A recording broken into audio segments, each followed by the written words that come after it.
예, 안녕하세요. 백두산 금융연구소의 백두산입니다. 8월 16일 금요일, 어, 장중입니다. 오전 11시쯤 됐는데요.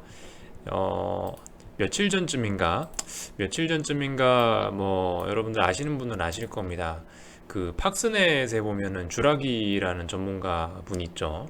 항상 대세 상승을 외치는 분인데, 솔직히 이분 그렇게 글을 자주 올리시는데요. 그게 제가 자세히 보지는 않습니다. 근데 어젠가 이틀 전인가 이게 어제 올라온 글이네요. 어제 올라온 글인데 여기서 그나마 좀 제가 봤을 때 우리한테 좀 도움이 될 만한 내용이 있는 것 같길래 좀 따로 발췌해서 하나 좀 내용을 얘기를 좀 할까 합니다. 그 미국 주식시장의 과열과 침체를 파악하는 좀 훌륭한 지표 그런 거를 좀 발견한 것 같아요. 그래서 이 부분은 괜찮은 것 같아서 한번 얘기를 해볼까 합니다. 우선은 자, 콜옵션, 풋옵션 비율 이렇게 나와 있고요. 또 하나는 요겁니다. 그 주가가 50일 평균을 넘은 기업의 비율 이렇게 해서 정확하게 저도 지수 이름은 모르겠어요. 여기 보면은 뉴욕 스탁 익스체인지 퍼센트 오브 스탁스 어버브 50 day moving average index 어쩌고저쩌고 써 있는데 어디서 산출하는 지수인지 이런 거는 솔직히 잘 모르겠습니다만은 근데 어쨌든 이 영어 내용을 보면 이게 맞습니다. 뉴욕 주식 시장에서 주가가 50일 평균 넘은 기업의 비율을 나타낸 게 이게 맞고요. 근데 이게 여러분들 진짜 실제로 시장의 어떤 침체나 과열을 보는데 이게 훌륭한 사인입니다. 그 며칠 전에 제가 올린 영상 있죠.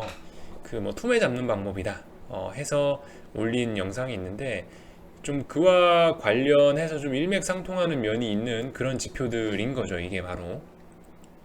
그러니까 시장 참가자들의 심리 상태를 숫자로 표현하면은 숫자로 나타낼 수 있어서 어느 정도 숫자 이상이 되면 과열이다. 어느 정도 이하가 되면 침체다라는 거를 빨리빨리 알 수 있으면 제일 좋은 겁니다. 그게 제일 좋은 건데 근데 그 숫자화가 어렵잖아요. 근데 이제 이 콜, 풋 비율 요거하고 주가 50일 평균 넘은 기업 비율 요거 두 가지가 제가 봤을 때는 하나의 좀그 의미 있는 데이터로서 활용을 할 수 있을 것 같아서 좀 들고 나와 봤습니다. 저도 안 그래도 이분 차트 어디서 봤나 했더니 스탁차트닷컴이라는 데서 봤더라고요. 그래서 저도 똑같이 만들어 봤습니다. 이게 스탁차트죠. 이제 S 붙었으니까 스탁차트닷컴인데 여기 보면은 저 똑같이 만들어 봤습니다. S&P 지수 띄워놓고요. 그리고 위에는 콜옵션, 풋옵션 비율, 아래는 그 50일 이동평균선 기준으로 해서 몇 개 회사가 넘어가 있냐에 대한 비율입니다.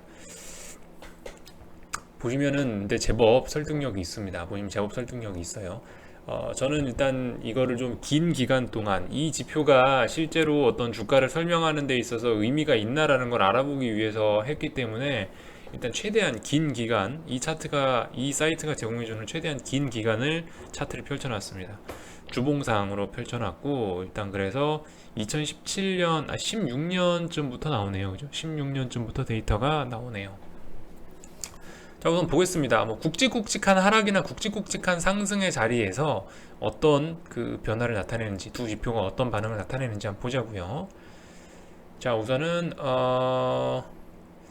2018년 1월이네요. 2018년 1월 우리나라 코스피 코스닥 지수 고점 나왔을 때 선물이 340 갔을 때 그때 당시 자리인데요. 보시면 어떤가요? 콜옵션과 풋옵션 비율이 콜옵션이 굉장히 많았죠. 이게 숫자가 1.0이 콜하고 풋이 균형이 맞는 거고 1.0 넘어가면 풋의 비율이 많은 거고 1.0 미치면 콜의 비율이 많은 겁니다. 그렇기 때문에 이렇게 보면은 주봉상으로 보면 거의 사상 최저치죠, 그죠? 이 콜풋 비율이 콜이 압도적으로 많았어요. 콜이 좀 많으니까 어떻게 된다? 지수 빠지기 시작한다. 콜이 많았을 때 내용을 보면은 그 종목들 50일 평균선 위에 있는 종목들 비중도 70%가 넘어간다. 그죠? 이런 걸 볼 수가 있습니다. 이런 걸 볼 수가 있고요. 바닥은 바닥 잡는 것도 제가 봤을 땐 거의 이걸로 잘 잡을 수 있을 것 같아요. 이거 두 가지 지표를 다 같이 활용을 한다면요. 주가가 한 2주가량 급락했으니까 어떻게 됐다? 사람들이 이제 더 빠지나 보다 하고 풋옵션에 몰려들어서 콜옵션하고 풋옵션 비율이 급격히 변화가 생기게 됩니다. 0.8이었던 비율이 1.2까지 올라갔죠. 그러니까 순식간에 풋옵션이 50% 이상 비중이 늘어난 겁니다. 그 동시에 어떻게 됐다? 50일 이하, 이동평균선 50일 이하로 내려온 종목의 비중이 30%, 아니 저기 18%까지 떨어졌다라는 거죠. 굉장하죠. 이때 주식을 샀으면 일단 뭐 반등 나오는 거 먹을 수 있었겠죠. 그리고 한 번 더 빠졌을 때, 요때도 한번 봅시다. 이후에 한 달 정도 지나서 이게 언제냐? 2018년 5월 달인데요. 저도 기억납니다. 이때 5월 달에 어땠는지. 풋옵션에 베팅한 사람이 굉장히 많죠. 풋옵션 비율이 1.5까지, 1대 1.5까지 올라갔습니다. 풋옵션 비율이 콜옵션보다 50%더 많다. 풋옵션 매수 비율이. 뭐 그런 거죠. 그러다 보니까 어떻게 됐다? 주가가 더 이상 빠지지 않고 이때부터 반등을 했다. 그리고 이때 당시 보면은 많은 회사의 기업들이 다 빠져가지고 많은 회사의 주가가 다 빠져가지고 51선 위에 있는 비율도 20%밖에 안 되고요. 25% 이거밖에 안 되죠. 네. 그렇습니다. 제가 봤을 때 이 지표들은 여기도 그래요. 여기 하락장에서도 봅시다. 하락의 정점에서 풋옵션의 비중이 급격히 높아졌고요. 그리고 그 51선 위에 있는 회사의 비중도 10%대밖에 안 됩니다. 그죠? 그런데 이 두 가지 지표가 같이 이렇게 치솟으니까 어떻게 돼요? 그 다음부터 반등이 세게 나왔다라는 겁니다. 제가 봤을 때 이 지표는 좀 어떤 시장의 과열을 잡아내기는 조금 좀 부족한 것 같고요. 이 두 가지 지표는요. 콜풋 비율하고 51선 위에 있는 그 기업 비중. 그거는 제가 봤을 때는 그죠? 어떤 시장 과열을 잡아내기는 조금 애매할 것 같은데 시장의 좀 침체를 잡아내기에는 좀 적합한 지표가 아닌가라는 생각이 좀 듭니다. 물론 이 데이터가 한 2008년 금융위기나 이런 굵직굵직한 위기에서의 데이터도 한번 봤으면 좋겠는데 보시다시피 이 사이트에서 안타깝게 이게 제공해주는 최대 데이터가 이 주봉 900개라서 이거밖에 일단 못 봤습니다. 아무튼 지금 그래서 이 현재 상황으로 봐서는 애매합니다. 그죠? 조금 애매해요. 그러니까 미국 주식시장도 아직 지금까지 하락한 거에 비해서 그만큼 사람들이 아직 확 쏠리진 않았어요. 확 쏠리진 않았어. 콜 대 풋 비율이 1.17밖에 안 됩니다.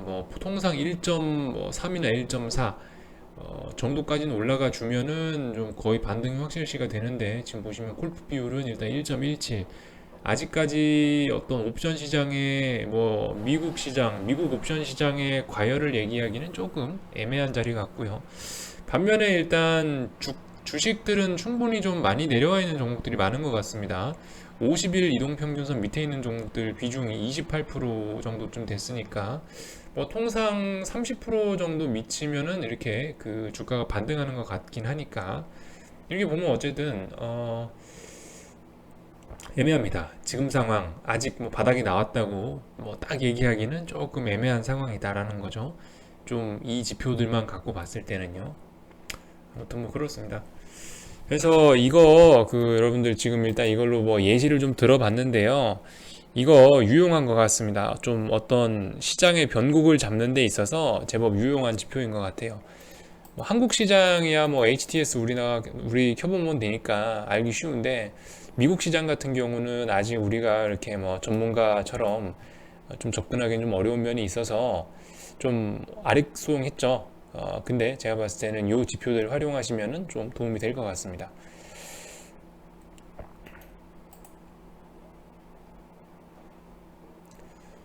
아무튼 이 지표들이 나타내는 의미는 간단합니다. 그죠? 콜하고 풋 비율. 콜옵션에 사람들이 많이 몰리면 어떻게 된다? 그만큼 지수가 상승하길 바란다. 상승한다고 생각하는 사람들이 많다는 얘기인데 상승한다는 사람들이 많다는 얘기는 주가가 곧 빠진다는 얘기고요. 풋옵션에 이렇게 사람들이 많이 붙었다. 풋옵션 사람들이 많이 들고 있다는 얘기는 지수 하락해야 수익 나는 사람이 많다는 얘기인데 그렇게 되면 어김없이 시장은 반등한다. 그죠? 풋옵션이 과열된 자리에서 항상 풋옵션이 수익 났던 적은 한 번도 없습니다. 일단 이렇게 보면요. 그래서 아무튼 이런 면에서 콜풋 비율 괜찮은 지표인 것 같고 51선, 그죠? 요거는 뭐 제가 우리나라 시장에서 상승 종목 비율, 하락 종목 비율 따지는 거하고 좀 비슷한 개념인 것 같습니다. 아무튼 뭐 그 팍슨에서 있는 주라기 전문가가 이렇게 좀 봤던 그 지표들이 있는데, 그 중에서 좀 괜찮은 거, 좀 도움이 된다 싶은 거는 제가 이제 방금 전에 좀 얘기를 좀 해봤습니다. 그 뭐 어쨌든 오늘 방금 전에 중국에서 뭐 홍콩에서 23조 원 경기 부양책도 발표하고요. 어제는 인민은행에서 뭐 유동성 공급도 하긴 했는데, 뭐 근데 솔직히 그 지금 주식이 빠지는 원인은 간단하죠. 미국에서 모든 원인이 나온 겁니다. 그래서 미국에서 어떤 해결책을 제시하지 않는 한은 의미가 없습니다.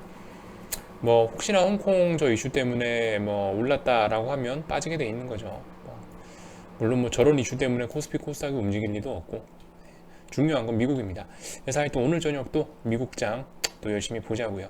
오늘 저녁도 미국장이 굉장히 불안한 자리입니다. 아무튼 뭐 두 가지 지표 좀 말씀드렸고요. 참고하실 분들은 참고하십시오. stockchart.com 여기 들어와 가지고 종목 코드 CPC하고 저기 NYA50R 이라는 종목 코드 쳐놓으시고 분석하시면 되겠습니다. 여기서 마칠게요.